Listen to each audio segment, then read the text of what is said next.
वाहे वासिक नाची अब तोहरा बिना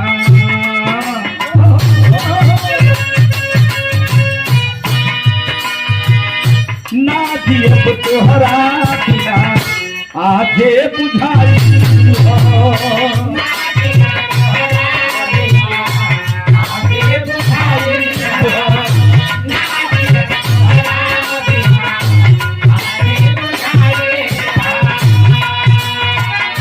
सोची सोची के बात हमारी रोमन गलाई हो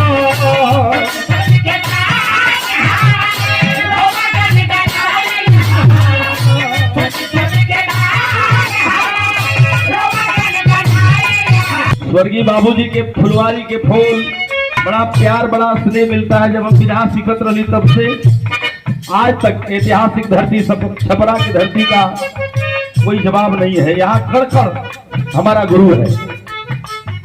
सुंदर पुष्पहार जिसकी पंखुड़ियों में गुथा हुआ आप लोगों का प्यार दुलार सुंदर पगड़ी बांध करके ये बहुत सा रुपया देकर के हमें नवाजा गया। भैया के सी छोड़ो में नमन करता हो, सकल पंच को प्रणाम करता हो। जहाँ भी पिताजी की आत्मा हो परम पिता परमेश्वर स्वर्ग में ऊंचा स्थान दे। आशिक कहता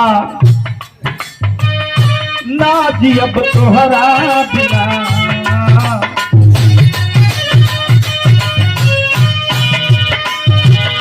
ना जी अब तोहरा बिना आजे बुझाई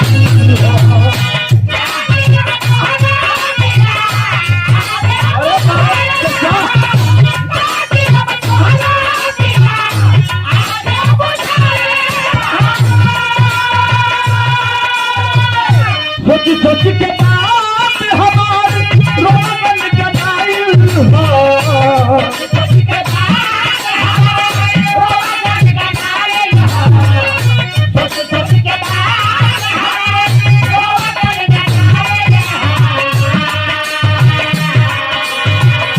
सोची सोची के